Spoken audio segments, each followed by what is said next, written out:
जिंदगी की परीक्षा में कभी नंबर नहीं मिलते, इसलिए जब लोग आपको दिल में बसा लें समझ लो पास हो गए तुम।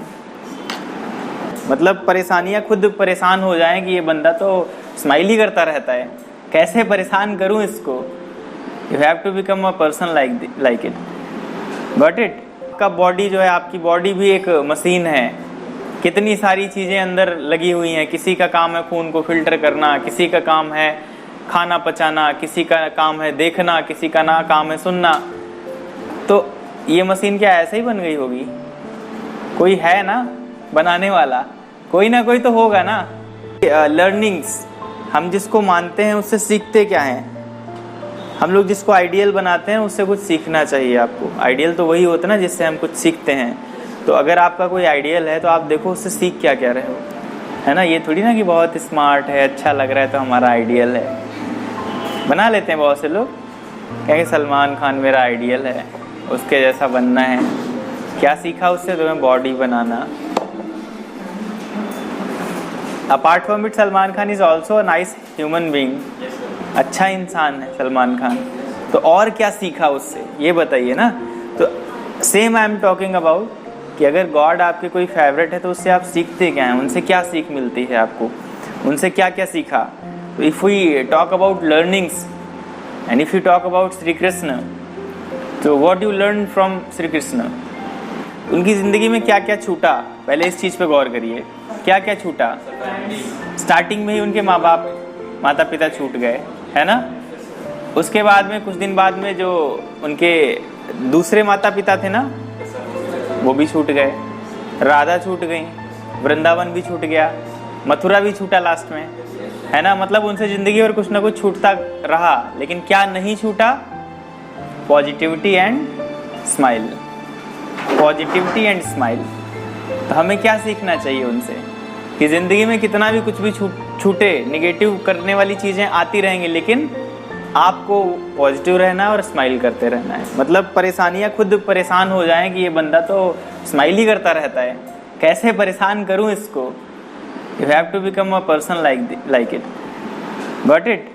तो जो भी गॉड है ना, आप बिलीव करते हैं, बहुत अच्छी बात है, और बिलीव करना बहुत अच्छी बात है। अगर आप उनमें बिलीव करते हो आप कभी भी अकेले नहीं महसूस करेंगे और कभी भी आप हारेंगे नहीं, कभी भी आप हार नहीं सकते। If you are believing in your God, God कोई भी हो, ठीक है, हम लोग कंसीडर करते हैं ना गॉड इज वन, तो गॉड कोई भी हो, if you are believing in your God, God will never leave you alone.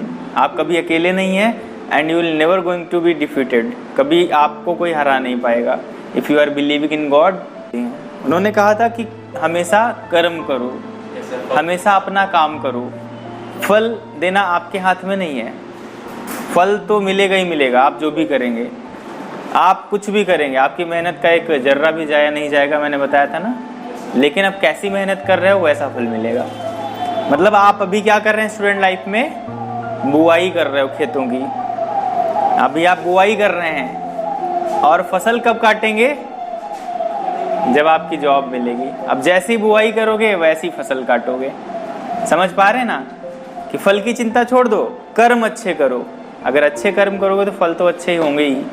कर्मण्येवाधिकारस्ते माँ फलेषु कदाचन माँ कर्म फल हेतु भूर्मा ते संगो अस्तु कर्मणि।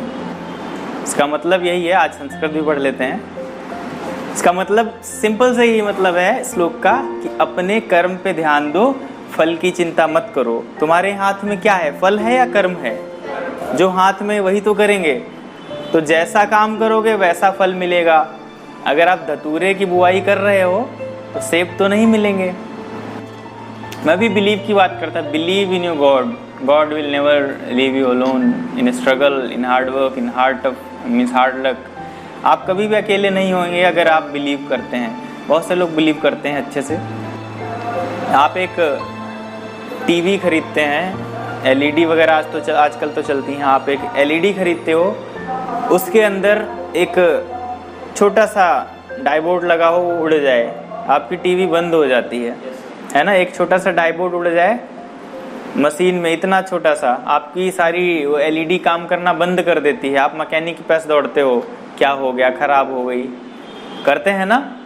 सोचो सब कुछ डिपेंड है सारी चीज़ों पे, और आपका बॉडी जो है, आपकी बॉडी भी एक मशीन है, कितनी सारी चीज़ें अंदर लगी हुई हैं। किसी का काम है खून को फिल्टर करना, किसी का काम है खाना पचाना, किसी का काम है देखना, किसी का ना काम है सुनना।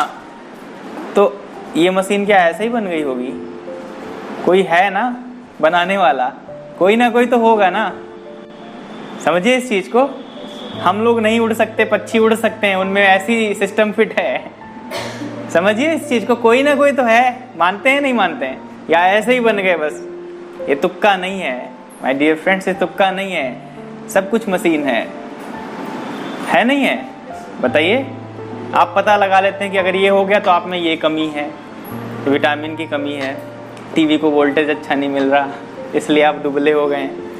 मतलब हर चीज़ एक मशीन है। And you are believing that God is not in the world, God present नहीं है, आप ऐसा मानते हैं तो आप बिल्कुल गलत हैं। कोई ना कोई तो है जो बनाता है और सिस्टमेटिक बनाता है। सब कुछ जुड़ा हुआ है। अगर आप अच्छा करेंगे अच्छा रिजल्ट मिलेगा, बुरा करेंगे बुरा रिजल्ट मिलेगा। जब महाभारत का युद्ध शुरू हुआ तो पहले दिन ही कई सारे हाथी घोड़े सब युद्ध में थे। एक हाथी ने एक पेड़ को उखाड़ के फेंक दिया, मैदान में बीच में लगा हुआ था। उस पेड़ पर चिड़िया का एक घोंसला रखा हुआ था, उसमें बच्चे थे छोटे छोटे। अब वो घोंसला नीचे ज़मीन पे जाके गिरा पेड़ के साथ में। अब चिड़िया उड़ के आती है कृष्ण जी के पास में, आप तो भगवान हैं, मेरा युद्ध से क्या लेना देना है? मेरे बच्चों को नीचे उठा के फेंक दिया गया है, बताइए मैं क्या करूं? आप तो भगवान हैं, इसको बदल दीजिए, समय को पीछे करिए, ये सब सही कर दीजिए। उन्होंने कहा कि मैं समय को पीछे नहीं कर सकता, होनी को टाल नहीं सकता, जो होना है वो होके रहेगा। चिड़िया बोली मुझे आप में हमेशा से बिलीव था और मैंने आज भी आप में बिलीव किया है, मुझे नहीं पता, आप चाहें जो करें, जो होना है होगा। मैं अपने बच्चों के पास जा रही हूँ, वहीं बैठूंगी, कुछ भी हो। चिड़िया वहाँ से चली गई कृष्ण को ये बोल के कि मुझे बस आप में बिलीव है, बस अब आप जानो, चाहे जितनी भी मुश्किलों की घड़ी आ जाए, बस आप में मुझे बिलीव है, अब आप जानो, मुझे नहीं पता। तो अगले दिन युद्ध शुरू होने से पहले होता क्या है, कृष्ण जी अर्जुन का धनुष मांगते हैं, मुझे अपना धनुष दो। अर्जुन शौक हो जाते हैं, आश्चर्यचकित हो जाते हैं कि धनुष मांग लिया, इन्होंने तो शस्त्र ना उठाने की शपथ ली है कि मैं नहीं युद्ध करूंगा, ना कोई शस्त्र को हाथ लगाऊंगा। थोड़ा सा आश्चर्यचकित हो जाते हैं, लेकिन उनसे क्वेश्चन नहीं करते हैं। कृष्ण ने धनुष लिया, एक तीर चलाया, हाथी के जाके घंटी में लगता है, उसके गले में घंटी बंधी थी, उस घंटी पे लगता है, गले की घंटी उतर के जमीन पे गिर जाती है नीचे जाके। अर्जुन कहते हैं भगवान पहली बार आपने तीर चलाया युद्ध में और वो भी सही निशाने पे नहीं लगा, हाथी ही मारना है, लाओ मैं मार देता हूँ। बोले नहीं हाथी नहीं मारना है, मेरा जो काम था हो गया है, तुम युद्ध करो। और युद्ध फिर से शुरू हो जाता है। 18 दिन बाद युद्ध शुरू खत्म होता है। युद्ध खत्म हुआ, कृष्ण ने अब अर्जुन से कहा जाओ वो घंटी उठा के मुझे दो। अर्जुन जाते हैं, घंटी उठाते हैं, और जैसे ही घंटी उठाते हैं उसमें से चिड़िया और उसके बच्चे उड़ के बाहर निकल जाते हैं। आप भगवान पे छोड़ दो, भगवान आपकी रक्षा करेगा। बट उनका सबसे पहला कहने का मतलब है कि आप इंसानियत में सबसे पहले अपना कर्म जो दिखाना है वो इंसानियत में दिखाएं। मतलब एक दूसरे की हमेशा मदद करें, चाहे वो किसी भी रिलीजन का हो, किसी भी कास्ट का हो, हमेशा एक दूसरे की मदद करें। मैंने कहा इस चीज़ को समझो, रिलीजन और इंसानियत में इंसानियत सबसे पहले आनी चाहिए। उसने बोला वो कैसे, हम तो हिंदू हैं तो हिंदू सबसे आगे आएगा। हमने कहा ऐसा नहीं है, आप इस चीज़ को समझो, इंसानियत पहले आनी चाहिए।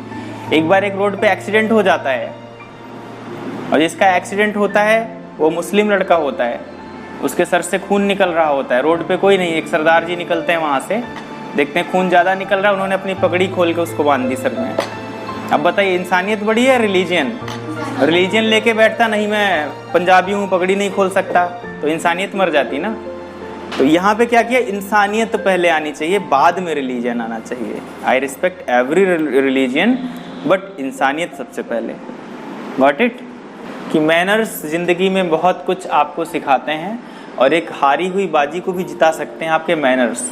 कि अगर आप में मैनर्स हैं, चीज़ें आप, जैसे एक बार क्या हुआ कि द्रौपदी दौड़ के आती हैं कृष्ण के पास में, तीसरा चौथा दिन चल रहा युद्ध का, ना कोई पांडवों को कोई हानि हुई, ना कोई कौरवों को, कोई नहीं मरा, क्योंकि भीष्म पितामह युद्ध कर रहे थे, केवल वो मारने के लिए नहीं युद्ध कर रहे थे उस समय, शाम को दुर्योधन आता है, कह रहा क्या लड़ाई कर रहे हो आप, भीष्म पितामह हैं, कुछ भी कर सकते हैं, बताओ आपने एक इंसान को नहीं मारा। बहुत कुछ उनको याद दिलाता है, भड़काता है, इतना गुस्सा दिलाता है कि उस दिन प्रण कर लेते हैं भीष्म पितामह कि आप हम अगले दिन 5 पांडवों को मार डालेंगे, 5 का वध कर देंगे। अब दौड़ती हुई द्रौपदी आती है कृष्ण के पास में, कहती हैं उनसे कि भीष्म पितामह ने तो प्रण ले लिया है 5 पांडवों को मारने का, अब क्या होगा।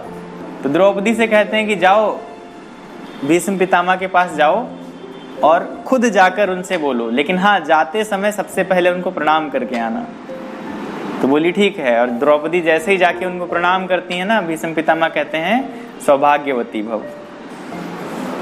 कृष्ण कहते हैं बस तेरा काम हो गया, जा।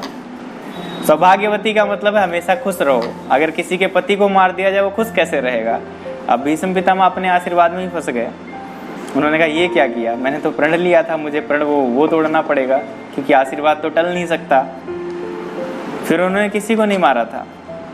तो सोचिए आपके मैनर्स भी आपको बहुत कुछ सिखाते हैं, हारी हुई बाजी को भी जिता सकते हैं। इसीलिए कहते हैं ना ये गुड मॉर्निंग, गुड इवनिंग, नमस्ते और ये जो आप लोग आदर करते हैं बड़ों का, ये बहुत ज़रूरी है। आप दुश्मन से भी अगर करेंगे ना, उसके मुंह से भी आशीर्वाद ही निकलेगा। द्रोणाचार्य थे जिन्होंने खुद पांडवों को सिखाया था। भीष्म पितामह जो जिनके गुरु कौन थे,